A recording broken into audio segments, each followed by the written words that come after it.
CMA final paper corporate law and compliances में आज हम लोग करेंगे। टॉपिक का नाम है accounts and audit. Accounts and audit में करेंगे हम लोग सीएसआर, कॉर्पोरेट सोशल रेस्पॉन्सिबिलिटी। बहुत इंपॉर्टेंट कंसेप्ट है, एग्जाम में बहुत बार आता है और इंस्टीट्यूट का सबसे प्यारा क्वेश्चन है भी। ठीक है, ध्यान से इस चीज को समझिएगा। सीएसआर का मतलब क्या है? सीएसआर का सिंपल सा मीनिंग है responsibility of corporate towards society. बोलता है कॉर्पोरेट मतलब कंपनी, बोलता है कंपनी की सोसाइटी के प्रति कुछ जिम्मेदारी। जिम्मेदारी किस टाइप की? जैसे इन्वायरमेंटल डेवलपमेंट करना, इंफ्रास्ट्रक्चर डेवलपमेंट करना, मतलब कंपनी को चैरिटेबल पर्पस के लिए कुछ पैसा खर्चा करना पड़ेगा, याद रखिएगा। लेकिन यह प्रोविजन हर कंपनी पे अप्लीकेबल नहीं है। तो सबसे पहले अपने ये जानेंगे कि सीएसआर का प्रोविजन किस कंपनी पे अप्लीकेबल है, मतलब किस कंपनी को चैरिटेबल पर्पस पे कुछ खर्चा करना ही पड़ेगा और कितना खर्चा करना पड़ेगा वो अभी हम लोग पढ़ेंगे। देखिए, सबसे पहले इसका अप्लीकेबिलिटी को जानिए, बहुत इंपॉर्टेंट है ये, एकदम एग्जाम के लिए ये बहुत इंपॉर्टेंट क्वेश्चन है, याद रखिएगा। अप्लीकेबिलिटी क्या है, ध्यान से सुनिएगा। बोलता है एवरी कंपनी, बोलता है तीन कंडीशन, एक भी कंडीशन सेटिस्फाइड होगा तो उसको सीएसआर का खर्चा करना पड़ेगा। क्या है पहला कंडीशन? क्या है? कंपनी का नेट वर्थ 500 करोड़ हो या उससे ज्यादा हो, कम नहीं, उससे ज्यादा है। दूसरा कंडीशन है टर्नओवर उसका 1000 करोड़ हो या उससे ज्यादा हो। तीसरा कंडीशन है कंपनी का प्रॉफिट जो है, नेट प्रॉफिट 5 करोड़ हो या उससे ज्यादा हो। एनी वन कंडीशन, ये सारा कंडीशन पिछला फाइनेंशियल ईयर का देखा जाएगा। एक भी कंडीशन सेटिस्फाइड होगा तो उस कंपनी को सीएसआर के नाम पे कुछ पैसा खर्चा करना पड़ेगा, मतलब चैरिटेबल एक्टिविटी में कुछ पैसा खर्चा करना पड़ेगा। वो चैरिटेबल एक्टिविटी भी डिफाइन की गई है क्या क्या है। ठीक है, वो आपको बाद में पढ़ाया जाएगा, वो आपके लिए इंपॉर्टेंट नहीं है। ठीक है, ध्यान से सुनिएगा। अब ये समझ में आ गया किसके ऊपर अप्लीकेबल है, ये आपको समझ में आ गया कि यदि इसमें से कोई भी एक कंडीशन सेटिस्फाइड होगा, एनी वन कंडीशन, तो उस कंपनी को सीएसआर के नाम पे खर्चा करना पड़ेगा। अब आगे देखिए, बोलता है ये अब खर्चा जो करना पड़ेगा उसका काम देखने के लिए कोई कमेटी बनाई गई, याद रखिए, उसको बोलते हैं CSR committee. The board of director of a company make CSR committee. Company का बोर्ड, जो सब डायरेक्टर लोग मिलके एक कमेटी बनाते हैं, कुछ डायरेक्टर लोगों की एक कमेटी बनती है जो सीएसआर का काम को देखती है, उसी को बोलते हैं CSR committee. The board of director of the company make CSR committee. CSR committee क्या करती है? सीएसआर की पॉलिसी बनाएगी, मतलब किस किस एक्टिविटी में खर्चा किया जाए उसकी एक पॉलिसी बनाई जाती है, उसको बोलते हैं सीएसआर पॉलिसी, याद रखिएगा। और सीएसआर कमेटी में याद रखिएगा मिनिमम 3 डायरेक्टर होना ही चाहिए और एक डायरेक्टर एटलीस्ट इंडिपेंडेंट डायरेक्टर होता है सीएसआर के लिए। अब आगे पढ़ते देखिए, जो एकदम इंपॉर्टेंट है आपके लिए मैं बता रहा हूँ, ये इंस्टीट्यूट पूछता है। अब आगे देखिए, बोलता है कितना अमाउंट। अब समझ में आया कि किस कंपनी पे सीएसआर एप्लीकेबल है, आपको समझ में आया। अब ये समझना कि कितना रुपया सीएसआर के ऊपर खर्चा करना है, चैरिटेबल पर्पस पे कितना खर्चा करना है। तो बोलता है एटलीस्ट, देखिए यहाँ पे लिखा है at least 2% of average net profit of 3 immediate preceding financial year. पिछला 3 साल का जो प्रॉफिट होगा उसका एवरेज का 2%।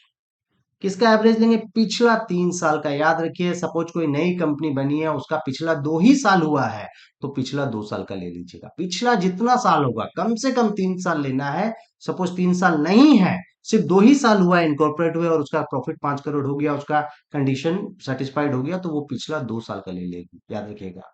तो मैक्सिमम जो है पिछला 3 साल का लेना ही लेना है। और उसके बाद यदि 3 साल नहीं होगा, 2 साल होगा तो 2 साल का ले लीजिएगा, कोई दिक्कत नहीं है। 1 साल होगा तो 1 साल का ले लीजिएगा, याद रखिएगा। तो मिनिमम जो है 2% होना चाहिए। एवरेज पिछला प्रॉफिट का जो एक प्रैक्टिकल सम कराएंगे तो आपको समझ में आ जाएगा कि एवरेज नेट प्रॉफिट का कैलकुलेशन कैसे होता है पिछला 3 साल। ठीक है, आज ही कराऊंगा मैं। ठीक है, याद रखिएगा, इफ 3 इयर्स नॉट टेकन, यदि पिछला 3 साल कंप्लीट नहीं हुआ तो पिछला 2 साल का ले लीजिए, पिछला 1 साल का ले लीजिए। ठीक है, अब देखिए, अब ध्यान से सुनिएगा, ये क्वेश्चन, ये चीज बहुत इंपॉर्टेंट है, ध्यान से सुनिएगा। बोलते हैं सीएसआर के लिए कम से कम 2% जो है पिछला 3 साल का एवरेज नेट प्रॉफिट का खर्चा करना पड़ेगा, मतलब 2% अमाउंट जो है एवरेज नेट प्रॉफिट का सीएसआर के ऊपर खर्चा करना पड़ेगा। किसी कारण कंपनी ने 2% खर्चा नहीं कर पाया, मतलब सपोज 2% 2 करोड़ होता है और कंपनी सिर्फ 1 ही करोड़ खर्चा करी सीएसआर के लिए, तो उस केस में क्या करेंगे? पहला देखिए, पहला उसको डिस्क्लोज करना पड़ेगा अपना डायरेक्टर रिपोर्ट में कि रीजन क्या है, किस कारण उसने 2% खर्चा नहीं कर पाया। और दूसरा दूसरा काम करना पड़ेगा, जो अनस्पेंड अमाउंट है, जो सपोज 2 करोड़ खर्चा करना चाहिए उसने 1 करोड़ ही किया, जो 1 करोड़ जो अनस्पेंड अमाउंट है वो सीएसआर फंड में उसको 6 महीना के अंदर ट्रांसफर करना पड़ेगा। 6 महीना कब से काउंट होगा? फाइनेंशियल ईयर के एंड से, याद रखिएगा। इसका दो कंडीशन है, यदि कंपनी का कोई ऑनगोइंग प्रोजेक्ट नहीं चल रहा है, ऑनगोइंग प्रोजेक्ट नहीं चल रहा है, तो कंपनी क्या करेगा? अपना डायरेक्टर रिपोर्ट में डिस्क्लोज कर देगा कि इस रीजन से हम सीएसआर का खर्चा पूरा पूरा जो अमाउंट खर्चा नहीं कर पाए, और जो रिमेनिंग अमाउंट जो बचा हुआ अमाउंट है हम सीएसआर फंड में 6 महीना के अंदर डाल देंगे। काम खत्म। ये दोनों कंडीशन उसको फुलफिल करनी पड़ेगी। दूसरा, यदि कंपनी का कोई ऑनगोइंग प्रोजेक्ट बन रहा है, सपोज कोई कंपनी कोई स्कूल बना रही है, वो स्कूल अभी अंडर डेवलपमेंट में है और डेवलप हो रहा है थोड़ा थोड़ा, उस केस में कंपनी को एक शेड्यूल बैंक में एक अकाउंट खोलना पड़ेगा। उस अकाउंट का नाम होगा अनस्पेंड सीएसआर अकाउंट। उस अकाउंट में कंपनी को पैसा डाल देना पड़ेगा और उस अकाउंट से कंपनी उस ऑनगोइंग प्रोजेक्ट में 3 साल तक पैसा को यूज कर पाएगी। यदि किसी कारण 3 साल भी यूज नहीं कर पाती है तो 30 डेज के अंदर उसको सीएसआर फंड में ट्रांसफर करना पड़ेगा। याद रखिएगा। तो सिंपल सा मीनिंग ये समझ में आया, यदि कंपनी 2% पैसा सीएसआर फंड में नहीं कर पाती है किसी कारण से, जो अनस्पेंड अमाउंट है, जो पैसा बचा हुआ अनस्पेंड है, उसको सीएसआर फंड में डालना ही पड़ेगा। याद रखिएगा। अब नेक्स्ट आ जाइए।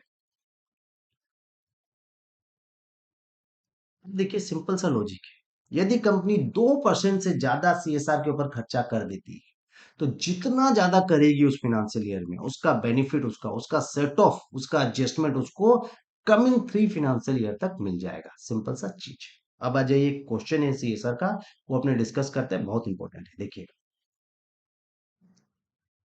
ध्यान से देखिए, एकदम बहुत अच्छा प्रैक्टिकल सम है, जून 2017 में आया अभी। बोलता है कंपनी का लास्ट 3 साल का प्रॉफिट 10 करोड़, 20 करोड़ और 30 करोड़ दिया है। हम सीएसआर प्रोविजन में सबसे पहले 3 कंडीशन जो है प्रोविजन का देख लेंगे। ध्यान से देखिए, इसमें क्या बोला गया है, अप्लीकेबल क्या है? Net worth, turnover, net profit 5 crore. तो ये समझ में आ गया कि 5 करोड़ से ज्यादा प्रॉफिट होगा तो सीएसआर उस पर अप्लीकेबल है। तो प्रॉफिट दिया है पिछला 3 साल का 10 करोड़, 20 करोड़, 30 करोड़, मतलब 5 करोड़ से ज्यादा इस कंपनी पे सीएसआर अप्लीकेबल है। हमको समझ में आ गया। जैसे एप्लीकेबल समझ में आ गया तो हम एवरेज नेट प्रॉफिट 3 साल का निकाल लेंगे। एवरेज नेट प्रॉफिट क्या होगा? 10, यहाँ पे देखिए एवरेज नेट प्रॉफिट क्या क्या है, 10 + 20 + 30 डिवाइडेड बाई 3, तो आ गया 20 करोड़। कंपनी का एवरेज नेट प्रॉफिट का 2% सीएसआर के ऊपर हमको खर्चा करना है। ध्यान से सुनिएगा, तो 2% कितना हो गया उसका? 40 लाख। ठीक है, कंपनी अच्छी कंपनी है, उसने 40 लाख सीएसआर के ऊपर खर्चा कर दिया। सिंपल सा है। यदि वो सीएसआर पे खर्चा कर देगी तो सीधा सा बात है, उसका फाइनेंशियल स्टेटमेंट में दिख जाएगा कि पीएल अकाउंट में सीएसआर एक्सपेंडिचर इतना है। काम काम खत्म। फाइनेंशियल स्टेटमेंट में डिस्क्लोज हो जाएगा सीएसआर का ये रुपया खर्चा हो गया है। काम खत्म। डायरेक्टर रिपोर्ट में ये लिख दे कि मैंने ये सीएसआर का खर्चा किया है। काम खत्म। किसी कारण कंपनी ये 40 लाख खर्चा नहीं कर पाती है तो ध्यान से सुनिएगा, यदि 40 लाख कुछ भी नहीं खर्चा करेगी तो वो डिस्क्लोज कर देगी डायरेक्टर रिपोर्ट में किस कारण हमने ये 40 लाख खर्चा नहीं की। ठीक है, और ध्यान से सुनिएगा, यदि 40 लाख में कुछ भी खर्चा नहीं करती है तो उसको डायरेक्टर रिपोर्ट में डिस्क्लोज करना पड़ेगा विथ रीजन, फिर गवर्नमेंट उस पर पेनल्टी लगा देगी क्योंकि ये मैंडेटरी।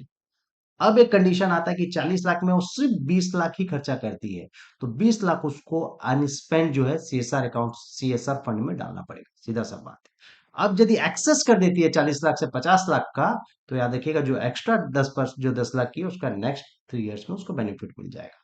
तो सिंपल सा एक याद रखिएगा, कंडीशन देखिएगा एप्लीकेबिलिटी क्या है सीएसआर का, और उसका आप कैलकुलेशन कर लीजिएगा। Thank you.